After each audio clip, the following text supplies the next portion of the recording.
السلام عليكم ورحمة الله وبركاته. حبايب أم يحيى، عاملين إيه؟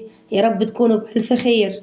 هنصلي على سيدنا محمد عليه أفضل الصلاة والسلام. وإيه بقى يا حبايب أم يحيى؟ عملت لكم ميزانية أسبوع جديدة، بسم الله ما شاء الله عليها، كلها توفير ما شاء الله عليها.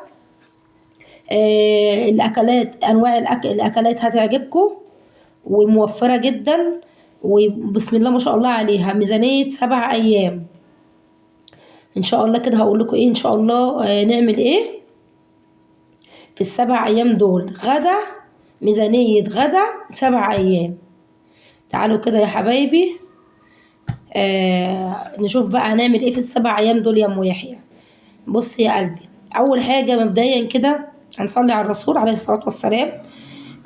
يعني قيام الليل دي يا جماعة، قيام الليل ركعتين قيام الليل دي يا ريت يعني نصليها. والله بسم الله ما شاء الله، بيبقى سبحان الله ربنا جاعل بركة في البيت، في كل حاجة، بركة في الأكل، بركة في العيال، بركة في الصحة، بركة في الرزق، في كل حاجة.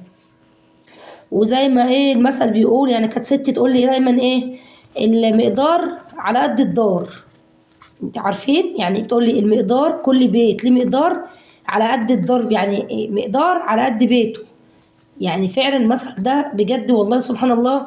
يعني احنا الامثال دي احنا ما بنحطهاش في دماغنا، بس فعلا بتبقى صح. يعني بص، الدار على قد المقدار، يعني كل بيت له مقدار. تمام تمام. هو طول ما عندك رضا وعندك ستر، خلاص كل حاجة حلوة. والله لو عملتي ايه، لو عملت شوية فول، لو عملتي اي حاجة، اي حاجة مش مكلفة واي حاجة بسيطة هتلاقيها زي العسل. لكن انا هعمل المحمر والمشمر ومفيش ولا ستر ولا في هدوان سر، والله ولا الهوى، والله ولا ليها طعم. لكن لو عملتي اي حاجة بسيطة، عندك ستر، عندك سعادة، بيتك حلو، ولادك كويسين، والله بصي بالدنيا وما فيها. تعالي بقى عشان ما اطولش عليك يا قمر، تعالوا بس اتفضلوا معايا كده. ايه، عملت سنيد بسيسه، طبعا انا عاملاها معاكم قبل كده. بصوا بسم الله ما شاء الله، ولا مكلفه ولا اي حاجه. قلت كده ايه جنب كوبايه الشاي، لان عندي دور برد، زي بصوا باين على صوتي طبعا. هتقولي بقى ايه يا ام يحيى، ما إيه ده صوتك ده، ايه انت بقى تقرفينا بصوتك؟ وعندي والله برد جامد الحمد لله، بس انا ما بحبش يعني طول ما انا تعبانه ما بحبش انام بصراحه. لا يعني لا، لازم اقوم، يعني لو نمت هتعب اكتر. فالحمد لله طبعا على اي حال. بصوا بقى يا حبايبي، البسيطه بتاعت ام يحيى انا عاملاها معاكم قبل كده، جميله جدا. عملتها معاكم ولا بص ولا تكاليف ولا اي حاجه، عشان الولاد برضو بيقوموا الصبح كده ياخدوا كوبايه شاي بلبن جنب حته البسيسه دي او كيكه، بتبقى حاجه جميله قوي. احسن 100 مره ما اشتري لهم اي حاجه من بره. بص بقى ندخل بقى ايه على الميزانيه يا حلوين. بص يا ستي، انت ايه ميزانيه الاسبوع؟ عندنا يوم السبت هتعملي ايه. هعمل مثلا، شوف انت عدد طبعا اسرتك، انا مش عارفه انتوا مثلا عدد افرادكم 4 6، لا ده انا لسه عروسه، احنا 2 بس. لا عددنا 4. طيب انت لو انت بقى لسه عروسه هتعملي قد ايه لوبيا؟ هتعملي تمن. ايه يا ام يحيى ده؟ تمن لوبيا؟ ايوه، تمن لوبيا ده بيرمي معاك كتير. هتعملي تمن لوبيا كمان، وهتقلي من اللحمه المفرومه. يعني هنعمل ايه؟ هنعمل لوبيا باللحمه المفرومه، جنبها ايه شويه رز بشعريه. طب لو انت عددك مثلا 5 6 4، لا انا هعمل ربع كيلو لوبيا كله. تمام، هعمل ربع كيلو لوبيا، جنبيها ايه ربع كيلو لوبيا على ربع كيلو لحمه مفرومه، وجنبيها شويه رز بشعريه. شوفي انت بقى تعملي مثلا نص كيلو رز على ربع كيلو شعريه، هيرمي معاكي بسم الله ما شاء الله حله زي الفل. يا ام وحي انا بحبها غموس اللوبيا باللحمه دي برضو زي الفل. هتحطي عيش جنبيها وهيبقى معاكي غدا زي الفل. ممكن ازود شويه سلطه، عامله مخلل طلعي جنبيه. بصي غدا زي الفل، ولا تكلفه ولا اي حاجه. بصي ميزانيه الاسبوع دي قسما بالله من 2 كيلو لحمه، 2 كيلو لحمه مفرومه، 2 كيلو لحمه مفرومه بس. ايه ده ازاي يا ام يحيى تعملي 7 ايام غدا؟ هيكفيني 7 أيام ب2 كيلو لحمة مفرومة. هقول لك يا ست الكل، يوم السبت هعمل لوبيا باللحمة المفرومة، جنبيها حلة رز بشعرية وشوية سلطة، طبق مخلل، ادي غدا اهو. وعشاء كمان، يعني غدا وعشاء. وزي ما قلت لك انت عدد افراد اسرتك لسه عروسه، لا ده انا عدد افراد اسرتي 4 3، يبقى هتعملي التمن لوبيا بس. طب لو انت مثلا عدد افرادك 4 6، لا هتعملي ربع كيلو لوبيا على ربع كيلو لحمه. تمام. تمام. طيب انا عندي يوم السبت لوبيا باللحمه المفرومه وجنبيها رز بشعريه وشويه سلطه، ادي يوم السبت. طيب يوم الحد بقى يا قمر هنعمل ايه؟ يوم الحد هعمل ربع كيلو كفته، اللي هي كفته الرز. هعمل ربع كيلو مفرومه، ربع كيلو لحمه مفرومه، عليهم 8 كيلو رز او ربع كيلو رز. انت بتحبي اللحمه الكفته الرز بتحبيها لحمه خالص يعني بتحطي رز قليل، ولا بتحبيها مش مشكله الرز يبقى على قد الرز قد اللحمه؟ برضو دي حاجه ترجع لك. انا دلوقتي عامله لك ميزانيه ربع كيلو لحمه على 8 كيلو رز. عايزه انت تحطي ربع كيلو رز برضو هتبقى حلوه. يبقى انا ايه يوم الاحد هعمل كفته رز، كفتة رز اللي هي كفتة بالطماطم بالصلصة، كفتة بالصلصة. يبقى أنا هعمل كفتة رز وإيه ومعاها حلة رز أبيض، حلة رز بشعرية، ورز محمر على حسب ما انتي إيه النوع اللي بتحبيه إيه. لا أنا بحب جنب كفتة الرز دي يا أم يحيى بحب الرز بشعرية اعملي، لا بحب الرز الأبيض زي الفل، بحبه محمر، اللي انت تحبيه اعمليه. يبقى احنا كده قلنا يوم السبت لوبيا باللحمه المفرومه ومعاها رز بالشعريه وسلطه. طب يوم الاحد، يوم الاحد كفته رز، كفته بالصلصه ومعاها ايه رز بشعريه او رز محمر او رز ابيض برضو جنبيها سلطه او مخلل. تمام تمام. طيب طب يوم الاثنين يا ام يحيى، يوم الاثنين يا قمر هنعمل صينيه مكرونه باللحمه، صينيه مكرونه بشاميل باللحمه المفرومه. ايه ده هتعملي يا ام يحيى من ربع كيلو صينيه مكرونه؟ ايوه هعمل صينيه مكرونه بشاميل، مكرونه هحط كيس 500 جرام على الربع كيلو لحمه برضو بسم الله ما شاء الله هيرمي معاكي صينيه زي الفل هتغديكي وكمان هتفضل للعشاء. احنا دلوقتي بنتكلم على غدا بس يا جماعه، ما بنتكلمش على فطار، احنا بنتكلم على غدا وعشاء. اكيد هيفضل من الغدا ده مش هتتغدي بيه كله، لا بيبقى ما شاء الله كتير. انا بكلمكم يا حبايبي عن تجربه، يعني انا ماشيه بالجدول ده، يعني انا في بيتي ماشيه بالجدول ده. عشان كده بكلمكم بكل ثقه والله قسما بالله يشهد عليا ربنا ان انا الاسبوع ده انا ببقى بصوا زي ما انا عامله بالظبط. يعني انا بقول لكم عن اللي انا مجرباه، عن اللي انا ماشيه بيه. ميزانيه زي الفل والله، هتوفري بسم الله ما شاء الله في الميزانيه دي يعني قرش كويس. تمام. طيب يبقى احنا قلنا يوم الاثنين صينيه مكرونه بشاميل، ربع كيلو لحمه مفرومه هعمل منها صينيه مكرونه بشاميل. حلو. طيب طب يوم الثلاثاء يوم الثلاث هعمل حواوشي وحمر بطاطس. حلوة قوي.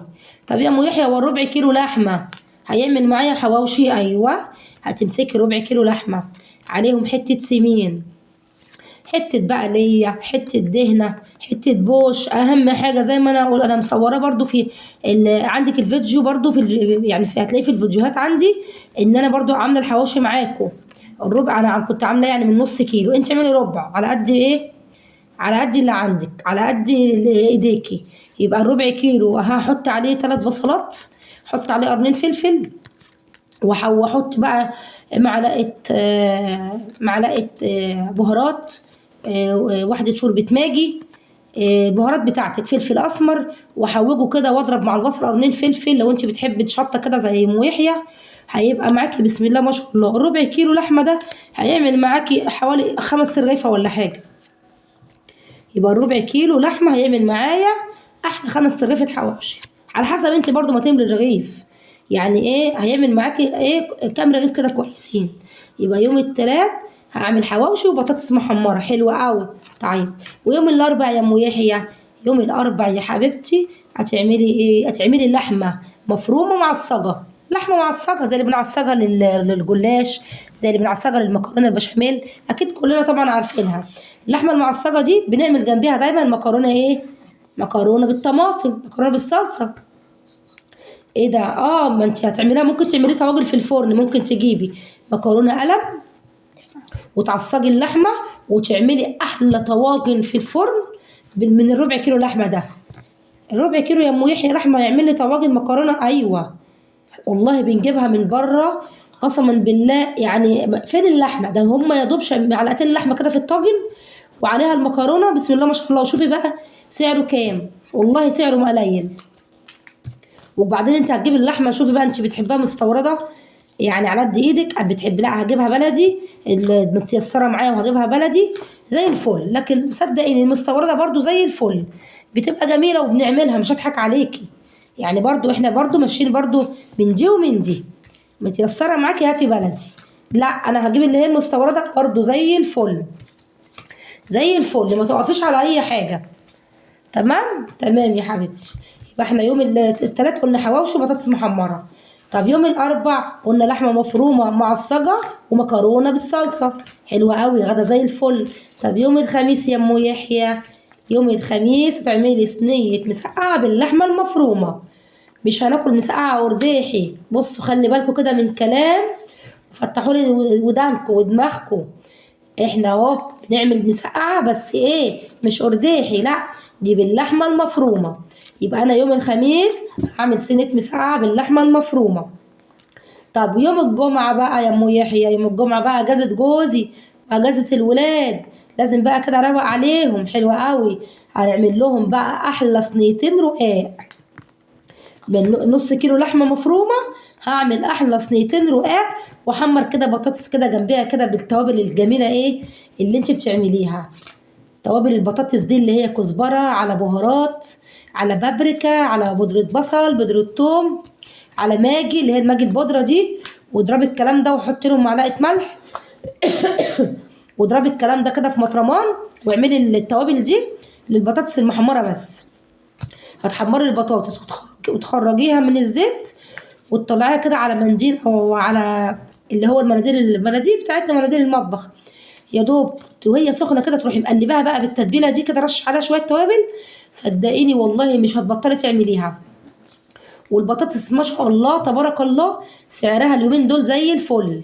يبقى انت يوم الخميس هتعملي ايه، صينيه مسقعه باللحمه المفرومه. طب يوم الجمعه قلنا ايه، احلى صينيتين رقاق. هعمل الصينيتين من نص كيلو لحمه، يعني كل صينيه هحطي فيها ايه، هحطي فيها ربع كيلو لحمه مفرومه. صدقيني هتبقى زي الفل. طب الصينيه ام يحيى حطي فيها كام رقاقه؟ هتحطي فيها 6 رقاقات. عايزه تحطي تزودي الرقاق احطي فيها 8 رقاقات، سوى اللي هو طري او ناشف. تمام، يعني انا ساعات بعمل الصينيه 6 وساعات بعملها 8 على الربع كيلو مع البصل، وتقطعي له قرنين فلفل وطماطم وكام طماطمايه كده، هيبقى زي الفل معاكي. يبقى النص كيلو هيعمل معايا شويه لحمه مفرومه زي الفل. هتعملي منهم صينيتين رقاق وتحمري جنبيهم بطاطس محمره. تمام، يبقى ده ايه يوم الجمعه. كده انا عملت ميزانيه ايه، انا عملت ميزانيه اسبوع متكامل اهو. اهو يا حبايبي اسبوع متكامل اهو. قلنا يوم السبت لوبيا باللحمه المفروم معاها رز بالشعريه. يوم الاحد ربع كيلو كفته، احط عليها 8 كيلو رز واعمل كفته رز ومعاها رز بالشعريه او ابيض او محمر. طب يوم الاثنين هعمل صينيه مكرونه باللحمه المفرومه، صينيه مكرونه بشاميل برضو من ربع كيلو لحمه. طب التلات قلنا هنعمل ربع حواوشي ومعاها بطاطس محمره. يوم الاربع هعمل ايه، هعمل لحمه مفرومه معصجه ومعاها مكرونه ايه بالطماطم اللي هي مكرونه بالصلصه اللي انت بقى بتحبيها. عايزاها تعمليها قلم وتعمليها طواجن برضو زي الفل زي ما انا قلت لك كده. يوم الخميس هنعمل صينيه مسقعه باللحمه المفرومه مش ورداحي. يوم الجمعه قلنا هنعمل من نص كيلو اللحمه المفرومه هنعمل احلى صينيتين رقاق وبطاطس محمره. يبقى ده غدا اسبوع ايه، 7 ايام. بصي ما شاء الله. طب كل الاسبوع ده يا ام يحيى ده انا اجيب كده في الاسبوع ده كام كيلو لحمه مفرومه؟ هتجيبي 2 كيلو لحمه مفرومه، 2 كيلو لحمه مفرومه بس. شفتي بقى غدا جميل، وطول الاسبوع بتاكلي لحمه اهو. شفتي بقى ما شاء الله. صدقيني جربي الميزانيه دي هتبقى زي الفل معاكي.